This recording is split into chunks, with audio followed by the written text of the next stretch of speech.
Welcome to CPG Brand Builders. I'm Braden Douglas, and with me today is Gerald Schoenhoff, who is the Chief Creative Officer at Crew. And we're going to find on the inside of how do marketers work with creatives? What are big ideas? How do we actually do this? And so we're going to go on the inside with one of the absolute best in the industry. And so with me, Gerald, welcome to Brand Builders. Thank you so much, Braden. So nice to be here. Oh, good. Oh, man, this is going to be fun. So give us an idea just how you got into advertising and creative. What's been your background? Sure. I always loved creativity. I loved painting. I had somebody that I really idolized, an uncle of mine that was an artist. But I always thought you had to have a real job. And that was not a career. I never knew that you could actually get paid to do that. And one day I actually bumped into a guy, Paul, who had this black portfolio case. And I asked him, what's in that thing? And he showed me some designs and some ads in there and he was going to an art school. And for me, that was like a light bulb moment. I thought, man, that's what I want to do. And I had a few of these light bulb moments throughout my life where I would see something and I just knew that's what I wanted to do. And I made that my goal. And so Paul helped me understand okay, what are the best schools to go to, and ended up going to OCAD, Ontario College of Art and Design. And that's where I really started to really have an interest in design and advertising and creativity, and had an amazing mentor there that really got me a great start in the business. And that the rest is really that set my path for my entire career. And where have you worked? What's been that journey? How long have you been in it now? I've actually been in the business for a long time. Actually, I've been in the business for over 30 years. Yeah. And so I've worked at some really great shops. I worked at some smaller boutique creative shops like Low Roche. I worked at SMW, which became Publicis. Worked on big brands there. Worked at Cossette, Taxi. Worked at Gray. And then before coming to Crew, I worked at InOcean. So worked on a lot of big brands, a lot of big enterprise brands, and then smaller types of entrepreneur type brands as well before coming to Crew. Yeah. Now, what kind of brands have you mentioned some big ones, some smaller ones, but what are some brands that you've worked on? I think probably if I were to sort of go through my career, early on, a fun brand that I worked on was IKEA. Did some really great fun stuff for IKEA. Worked on McDonald's for a number of years. Worked on a bunch of Coca-Cola brands, Coca-Cola Classic, Coke, Diet Coke, Powerade. Launched Dasani in Canada. Did the first ever Diet Coke campaign in Canada. Worked on a bunch of car brands like Lexus, Mercedes, Mini, and then Kia before coming to Crew. But I've worked on a ton of other brands as well. Banks, TD Bank, Wow. Bank of Montreal, You've Royal really Bank. almost seen it all. It's not too many of the categories you haven't worked in then. Probably the only category I haven't worked in is femme hygiene and diapers. Okay. Well, those are fair. Yeah, That's so- fair. You don't have to. You don't have to chase that if you don't No, want to. I'm good. Yeah. I'm good. Yeah. No, it's awesome. Now, as a marketer, we have to work with agencies. We work with creatives all the time, and so we go through a brief, and we have to engage. What is advice when a marketer is sitting down at a creative brief, and they're thinking about how to get the best out of the creative shop that they're working with or the creative personnel? What would be your advice to them when they're starting the brief? I think I've seen many briefs over the years, and there is a distinction between a client brief and a creative brief. And I will say clients don't always want to hear that. They think the client brief is really the most important brief, and it is. You need to know the background, what are the business objectives. You need to understand what are the market conditions that we're trying to work in, what are the overall objectives. So bigger thinking, but for the creative, really what we're looking now is like, how do we connect that with the consumer? And I think like that's where the magic happens for the creative. Like, what's that insight? What is that? What's the consumer problem that we're solving, not the business problem? So, okay, so let's just say I'm a marketer and I do this brilliant client brief. Yeah. Do I need, as a marketer, to come up with that insight for the creative? Like, would that be helpful to say, here are different insights, whether this is the way the consumer views the product, this is the way that maybe people feel about it that we know of from research. Like, what are those kind of insights and should that be part of the briefing process? Like, should we give that to a creative and say, hey, here's some really unique insights? Or is it something that the creative team would then come up with and do? I think the client has a lot of insights that are valuable to know. Like, for example, they will understand what are key buying, like what are the buying decisions that consumers make? Like, what are the features that consumers actually like about their product? And so that type of information is actually really helpful. So bringing it out on the brief, being able to say, hey, here's some really unique insights. And then when you as a creative, when you look at a brief, when you look at one and you say, this is a bad brief, what is a bad brief? I think a bad brief is a laundry list of things that of what you might want, as opposed to what's the one thing. So I worked actually at a global agency that would have these global briefs, and they were able to distill them down to one line. So, for example, for Febreze, it would be eliminates odors. And it's amazing how that one line actually sparked so much creativity from around the world. Because I saw teams in Europe, like in London, in the London office, or in South America, Canada and the U.S., generating ads from that one line. So you didn't need a document. You just needed one well thought out line to actually really spark that creativity. So would a marketer want to create that one line? Or would it be, hey, I don't always know maybe what that one line should be. Is that why marketers, we want to give you kind of a big laundry list because we're almost hoping that the creative can then come up with that one line, or the strategist? Or do you think that part of the brief should be creating that clarity for the creative team to say, guys, here's this one really key piece, and that if you got that from a client, you'd be like, this is amazing. I think if the client really has a passion for their brand or for their product, I would think they would understand what that one thing is, right? Because you're creating something to solve a problem. So I think like it would be helpful for a client to actually, for them to understand what that one thing is, in order for them to feel confident about the work that they're going to evaluate, and does that actually satisfy their desire to sell their product. It's I think it's amazing. I think that in my experience, and I've been doing this for over 20 years, I think we all struggle with what is that one thing, because we could have three one things, right? And we think we might have five one things, Right. right? So I think that is where I think a lot of what I've seen is a lot of marketers, we struggle with, well, we could do it this way. This could be the one angle. This could be the one angle.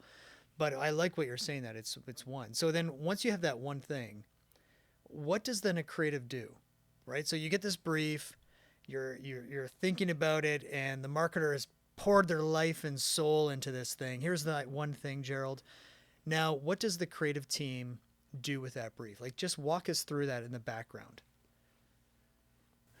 Well, I think it is like it is a creative process, and so you want to break it down, and I think first you want to be able to articulate in a very simple way what you want to do. You got to be able, and I always use this expression: say it square and then say it with flair.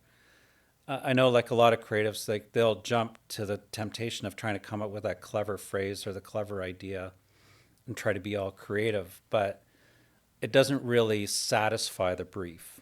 But I think you have to be able to first understand what do you want to say. And then once you really have that clarity, then you can start to really go, okay, how do I make that interesting? How do I actually, what's a clever way at it? What's a different way at it? What's a surprising way at it? So you really want to create that surprise.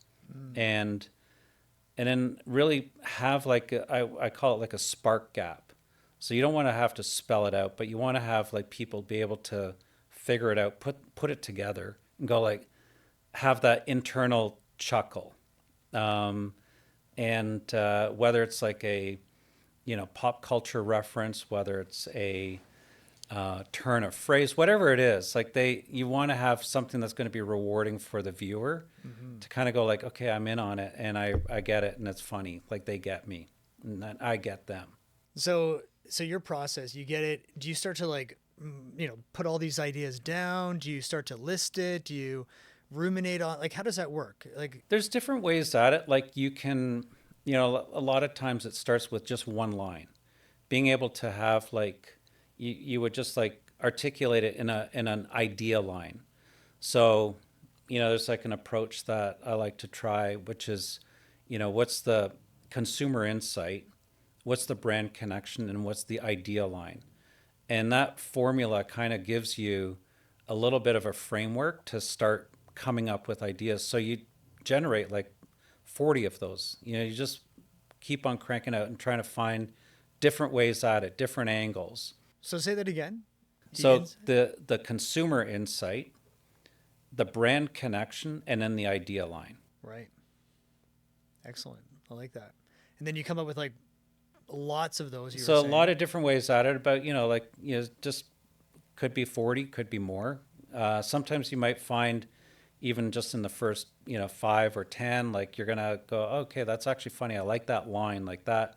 That's an idea line. That's actually now starting to feel like there's something that can come out of it. So, like a famous example would be like Snickers. Like again, writer wrote the line, "You're not yourself when you're hungry," and that turned into like a over decade campaign. The first one that came out was the Betty White Oh, I love that Super one. Bowl spot, Yeah. right? Yeah. But that was like that one idea line, and then that became like a global sensation. Like I've seen spots like coming out of Japan and different parts of the world and all different mediums where it's not just one Super Bowl spot, but it's a whole platform, a whole campaign. Right. So let's say you're working with a creative, you got a great brief, there's clarity. You're going to come back now with ideas and you're going to present 3 to 5 to a client. How should a marketer evaluate them and then provide feedback? Like what's helpful, what's not helpful? So I always say like go back to the brief. And even for me, when I evaluate the work, I always want to go back to the brief. Does the work satisfy the brief? And like does it meet the objectives that I want to get? So that's like I think the first step, and it's a basic step, but I think that's a good starting point. And then from there, you start to go like, am I feeling it actually? Do I feel something? Does it make me feel something? Now I've had actually smart clients tell me this ad's not for me. I'm not the consumer, right? I'm like a 40-year-old whatever, and Yeah. but I want to talk to Gen Z. I want to talk. What do they think? So I think then you try to look at it through the eyes of the consumer, and not what your personal preference might be. Right. And then what would be helpful feedback? Let's say you're like, you know what, I'm feeling two. And how do you push it to refine it? Is it because sometimes or how do you do it in a way that doesn't crush the creative spirit, where you can just provide, or let's say it missed it. Maybe like, just not feeling any of them, right? Because sometimes that happens. Now, there's some marketers, I will admit, who can't make any decisions because they're scared. Right. But there's some things where you're saying, you know what, I don't really love it, but how do I tell you that in a way that's not going to hurt your feelings or not just crush the creative process?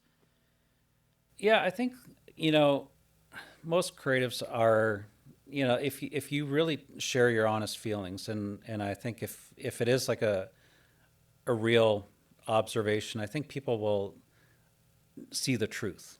And sometimes, like I think feedback really actually helps build sometimes better ideas.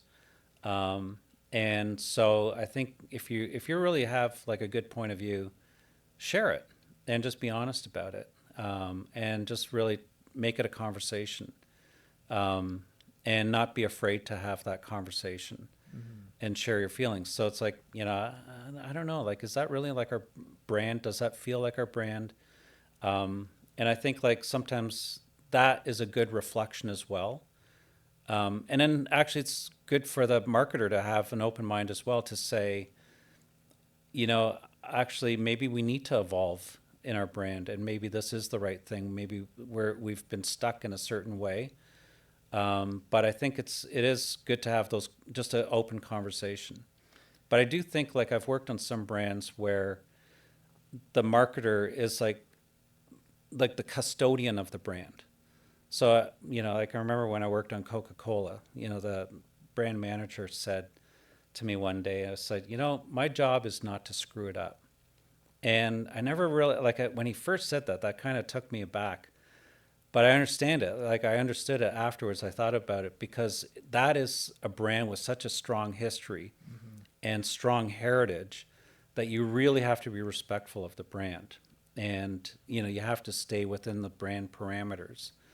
Other brands that I worked on, you can push the boundaries more, and you can have those debates and you can have those discussions, right? So, but I think it's good to just be able to talk about that. I think you bring up a really good point on the custodian of the brand, which you need to be able to ensure that it's going to be legacy. You're not going to screw up the equity in it. Hmm. It's not going to do something that's totally off base. Do you think though that when should a marketer just be like, you know what, it's good enough, and I'm going to trust the creative, versus just trying to little tweaks here and tweaks and tweaks? Like, why do you think when you start feeling that versus saying, you know what, I'm going to trust your gut on this one and we're going to go with it? At what stage should a marketer say, I need to trust you?